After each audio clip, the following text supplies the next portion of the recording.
โทรศัพท์ใหญ่มั่งว่าเบอร์ตัดจนซิ่งเบอร์เมื่อสว่างเจอเบอร์ละส่วนเบอร์เมื่อโทรศัพท์ในเกี่ยวกับพูด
บรรษัทโทรศัพท์15กันได้เลยกันชวนพี่น้อง12ก็จะสร้างตะกร้าของการรับกา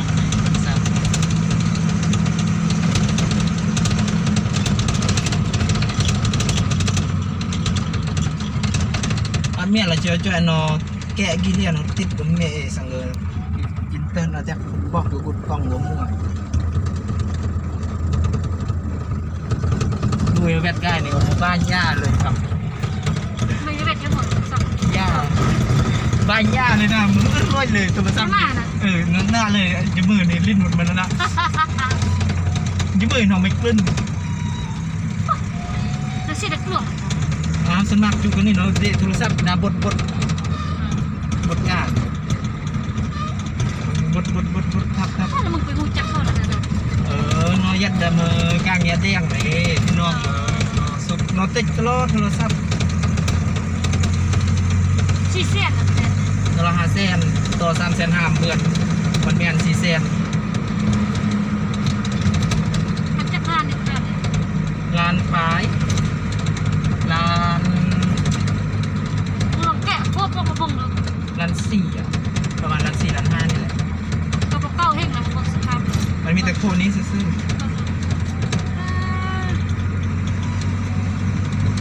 คนนั่งโอ้คนนั่งนี่เรียกอยู่นี่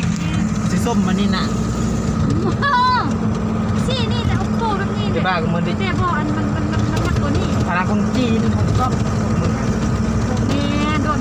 บอกจะสักหน่วยละ3-4 หน่วยก็โหแหละแล้วนึงมันวีโว่ครับไปเปลี่ยนเอาโอ้นี่โอ้เราตัวนี้ยกเครื่องรถไปที่เราคนนี้มันใช่เขารถนั้นเอาดูสะท้าสะท้าแล้วจีนเราเอา20,000เด้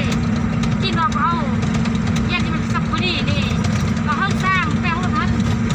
สร้างมันจะมู่ทุกสร้างแล้วเอาเงินไปเอา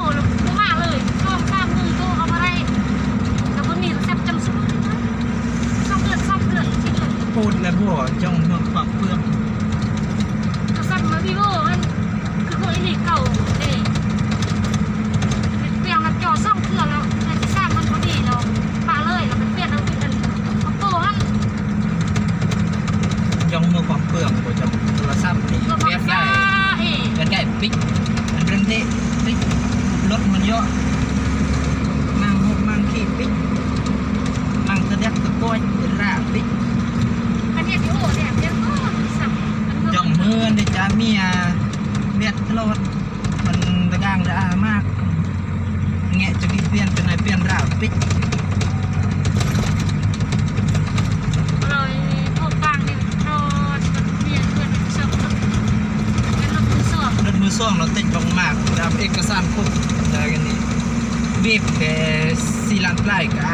5 ล้านปลายกะโอ้พันทำแล้วหมดอันโกประมาณ18 ล้านรถคิกมันก็เปลี่ยน7 ล้านปลายกะตั้งใจกินน้ำใจก็มาก่อนเด้เรื่อง4-5 ล้านเท่านะบ้านโฮมหรือบ้านยังวะคนโฮมเดือนสว่างอ่ะเดือนสว่างไกลแล้วคนโฮมแล้วคนโฮมแล้วก็ไม่ยังฮัลโหล2 บาทมันบ่อยู่ห้องหม้อเอามาข้างพี่น่ะ อตยี่ห้อด้านข้างเราช็อตด้านข้างเราเออ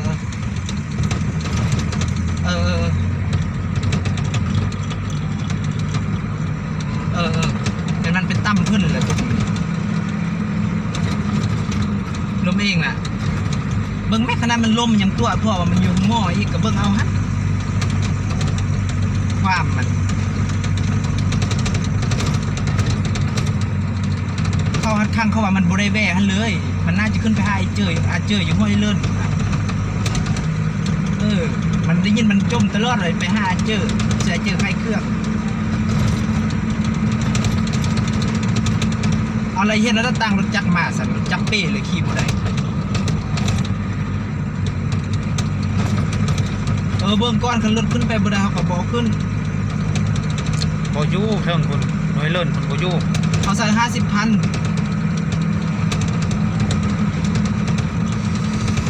โอ้ยมาเจ้า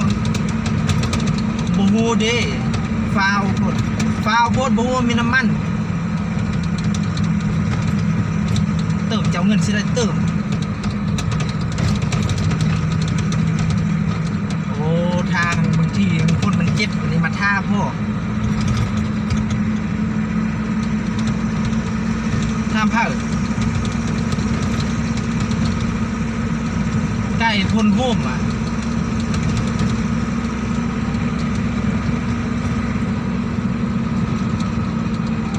อยากส่งบ้านเลยก็ทำเลยนะยังสักกัวไม่ได้เอาเสื้อซ้ำ